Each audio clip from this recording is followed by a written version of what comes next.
शाम ढल रही थी, आसमान पूरा काला पड़ चुका था, जैसे किसी ने काले रंग की शीशी उड़ेल दी हो, शायद बारिश आने को बेकरार है।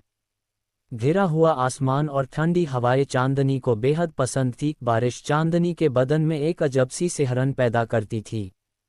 चांदनी आईने के सामने पिछले आधे घंटे से बन संवर रही थी।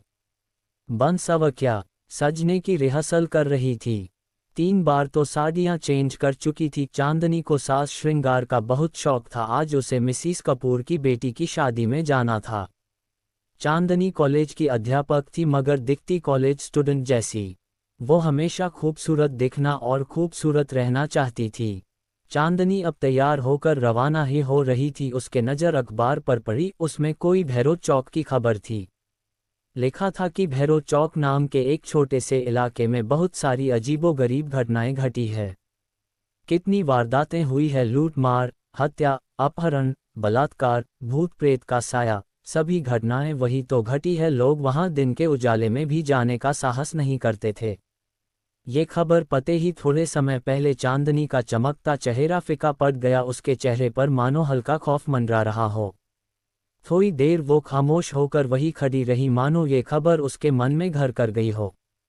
चांदनी की खामोशी मिसिस कपूर के फ़ोन ने तोड़ दी। चांदनी ने फ़ोन उठाया और बातें करते वहां से कार में निकल गई। चांदनी को शादी में पहुंचने में कोई दिक्कत नहीं आई। चांदनी ने गाड़ी से बाहर निकलने से पहले एक बार फिर अपना चेहरा निखार लिया था। चांदनी का स्वागत हंसते चेहरों ने किया, मगर कुछ चेहरे ऐसे भी थे जिसने चांदनी को बुरी नीयत से देखा। वो चेहरे थे कॉलेज के बदमाश और कॉलेज ट्रस्टी के बिगड़े हुए लड़के। कॉलेज उन लड़कों को 5 पापी बुलाती थी। लड़कियों को छेड़ना, लड़कियों के साथ बदतमीजी करना, लड़ना झगड़ना, वो सब उन 5 को काम था, इसलिए कॉलेज उसे 5 पापी बुलाती थी। खैर, चांदनी भी उनकी हरकतों को भली भांति जानती थी, इसलिए उसको अनदेखा करके शादी में शामिल हो गई। नाच गाना, खाना पीना, गप्पे लदाने और विदाई में पता ही नहीं चला कि रात के 11 बज गए हैं। उसे घर पहुंचने में अभी उसे 2 घंटों का फासला तय करना था। चांदनी के पति जतीन का फ़ोन आता था। हेलो चांदनी, कहाँ हो? जतीन ने कहा, मैं शादी में आई थी पर बहुत देर हो गई है। बस मिसिस माथुर के साथ अब निकल ही रही हूँ। चांदनी ने बातें ख़त्म करके फ़ोन रखा। चांदनी ने फटाफट से मिसिस कपूर बाय किया और मिसिस माथुर को ढूंढने लगी, मगर पता चला कि मिसिस माथुर तो घर के लिए कब की रवाना हो चुकी है। चांदनी सोचने लगती है कि अब अकेली घर कैसे जाएगी। तभी अचानक से तेज बिजली कड़की। शायद थोड़े समय के बाद बारिश होने वाली है। उसने किसी परवाह करे बिना वहां से अकेली निकल पड़ी, मगर वो 5 पापी चांदनी की हर हरकत नज़र रखे हुए थे। चांदनी ने बस थोड़ा सा ही फासला तय किया है था कि बारिश की बूंदाबांदी आने लगी। चांदनी मन ही मन सोच रही थी कि वो बारिश बंद होने का इंतजार करे या फिर आगे बढ़े। चांदनी को जल्द ही तय करना था उसे क्या करना है। उसने आगे बढ़ने का फैसला किया। चांदनी की कार थोड़ी आगे बढ़ी ही थी कि तेज बारिश शुरू हो गई। हमेशा चांदनी को सिहरन देने वाली बारिश की बूंदें आज बाधा बन रही थी। चांदनी बारिश की बूंदोबारी को चीरती आगे बढ़ रही थी। चांदनी का आगे बढ़ने का फैसला सही था, क्योंकि बारिश बंद हो चुकी थी। चांदनी हल्के मन से ड्राइव कर रही थी, मगर लगता है आज का दिन चांदनी के लिए सचमुच भारी था, क्योंकि सामने ट्रैफिक जाम था। गाड़ियों की लंबी लाइन लगी थी। किसी से पूछा तो पता चला कि भारी बारिश के चलते आगे का रास्ता पूरा ब्लॉक हो चुका है। जब तक रास्ता साफ नहीं होगा तब तक ट्रैफिक जाम रहेगा, और रास्ता साफ होने में सुबह भी हो सकती है। सुबह का नाम सुनते ही चांदनी की हवाइयाँ उड़ लगी। तभी चांदनी देखती है कि कुछ गाड़ियाँ कच्ची सड़क की तरफ जा रही है। भैया, ये कच्ची सड़क कहाँ जाती है? चांदनी ने किसी से पूछा। ये कच्ची सड़क शहर जाती है बहन जी। चांदनी फिर से सोचने लगी कि वो रास्ता खुलने का इंतजार करे या फिर कच्चे रास्ते से जाए। उसने सोचा कि वो कब तक अकेली रास्ता साफ होने का इंतजार करेंगी। वो भी कच्ची सड़क की तरफ जा रही गाड़ियां के साथ गाड़ी चलाकर शहर वाले रास्ते जा सकती है, इसलिए उसने वो कच्ची सड़क से घर जाने का फैसला किया। चांदनी आगे बढ़ तो रही थी, मगर खौफ अभी भी उसके सिर पर डर मंडरा रहा था। क्योंकि वो आगे चल रही गाड़ियां के सहारे जा रही थी जैसे कोई दीपक की रोशनी लेकर अंधेरे से गुजर रहा हो। आगे चल गाड़ियों की रफ्तार तेज होती है, वो सब चांदनी की कार से आगे बढ़ जाती है। इतनी बढ़ जाती है कि वो सब कारें हेडलाइट के सहारे देखी जा सकती थी। चांदनी भी उन तक पहुंचने के लिए अपनी गाड़ी की स्पीड बढ़ाती है, मगर गाड़ी अचानक से बंद हो जाती है। गाड़ी बंद होते ही चांदनी बदहवास सी हो जाती है। वो वहां अकेली थी, आगे पीछे कोई नहीं था। आगे जाती गाड़ियां एक के बाद एक आंखों से ओझल हो रही थी। चांदनी अब बेचैन सी होने लगी थी, धड़कनें तेज चल रही थी।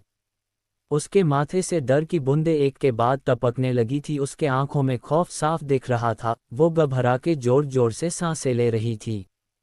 उसने अपने पर्स से फ़ोन निकाला और जतीन का नंबर डायल करने लगी, मगर वहां मोबाइल कनेक्शन के नाम पर कुछ नहीं था। वो इतना डर गई थी कि वो गाड़ी से बाहर निकलना भी नहीं चाहती थी। उसे कुछ सूझ नहीं था, बस गाड़ी स्टार्ट करने में लगी थी। वो बार बार चाबी को दाएं बाएं घुमा रही थी, मगर नतीजा वही, गाड़ी स्टार्ट नहीं हो रही थी। अचानक से चांदनी की नज़र उसके पर्स में जाती है और उसमें एक तवीज दिखता है। वो तवीज जो चांदनी की माँ ने आखिरी सांस लेते वक्त दिया था और कहा था कि ये तवीज बुरे वक्त में तुम्हारी हिफाजत करेगा। चांदनी ने तुरंत तवीज लिया और आंखें बंद करके फिर से गाड़ी स्टार्ट करने की कोशिश करने लगी। माँ का दिया तवीज काम कर गया था, गाड़ी एक झटके में स्टार्ट हो गई थी। चांदनी के तो जान में जान आई हो ऐसे राहत की सांस ली। चांदनी तवीज की शक्ति से अचंभित हो गई, वह समय व्यर्थ किए बिना वहां से चल दी। चांदनी एक आधा किलोमीटर का रास्ता काटा था, वहां उसे एक बोर्ड दिखता है। उसे बोर्ड पे लिखा था भैरव चौक। भैरव चौक नाम पते ही रोंगटे खड़े हो गए और आंखें खुली की खुली रह गई। उसकी सांसें फिर से तेज रफ्तार से बढ़ने लगी। वही भैरव चौक जिसके बारे चांदनी ने पढ़ा था, जहां पर खून, बलात्कार जैसे वारदातें हुई थी। उसने फिर से तवीज को हाथ में थामा और एक पल के लिए आंखें बंद की, जैसे वो भगवान से दुआ मांग रही हो कि अब की बार गाड़ी बंद ना हो। मगर ये क्या? चांदनी की कार भैरव चौक के नाम के बोर्ड के ठीक सामने आकर रुक गई। चांदनी ने बाहर का नज़ारा देखा तो वो बेहद अंधेरा और डरावना था। जुगनू की टमटमाटी रोशनी के सिवा कुछ दिखाई नहीं दे रहा था। चांदनी ने फिर से तवीज उठाया और आंखें बंद करके भगवान का नाम लेती हुई गाड़ी स्टार्ट करने में जुट गई। गाड़ी के चाबी को दाईं बाईं घुमाकर उसकी उंगलियां तक थक गई थी, मगर अब की बार गाड़ी शुरू होने का नाम ही नहीं ले रही थी। एक दो बार फोन भी लगाया, मगर वहां भी उसे नाकामयाबी मिली। वो इतनी डरी हुई थी कि गाड़ी से बाहर निकलने में भी उसके पैर कांप रहे थे। तभी उसे सामने कुछ दिखा। सामने से सफ़ेद रंग की कुछ धुंधली धुंधली आकृति आ रही थी। चांदनी उसे देख दहल गई और बदन में कंपकंपी होने लगी। वो आकृति जैसे जैसे आगे आ रही थी, वैसे वैसे एक आकृति से तीन आकृतियां हो गई थी। काले घने अंधेरे में सफ़ेद रंग साफ साफ दिख रहा था। चांदनी उसे देख बस सोच रही थी, ये क्या आ रहा है? सफ़ेद चादर ओढ़े कोई आदमी, या फिर कोई भूत प्रेत? चांदनी के पसीने छूटने लगे थे।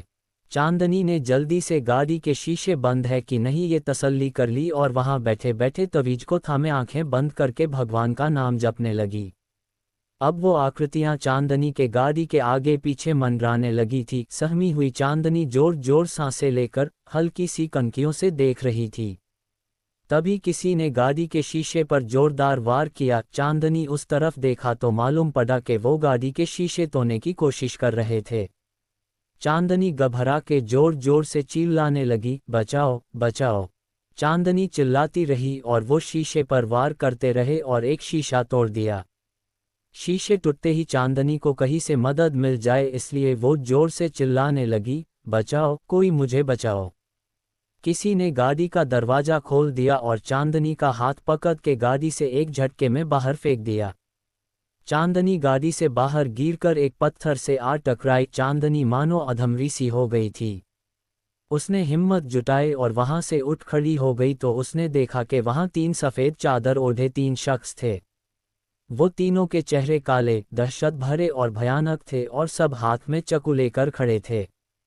चांदनी समझ गई कि ये सब लुटेरे हैं और बिना कुछ बोले चांदनी ने सोने चांदी के जेवर निकालने लगी।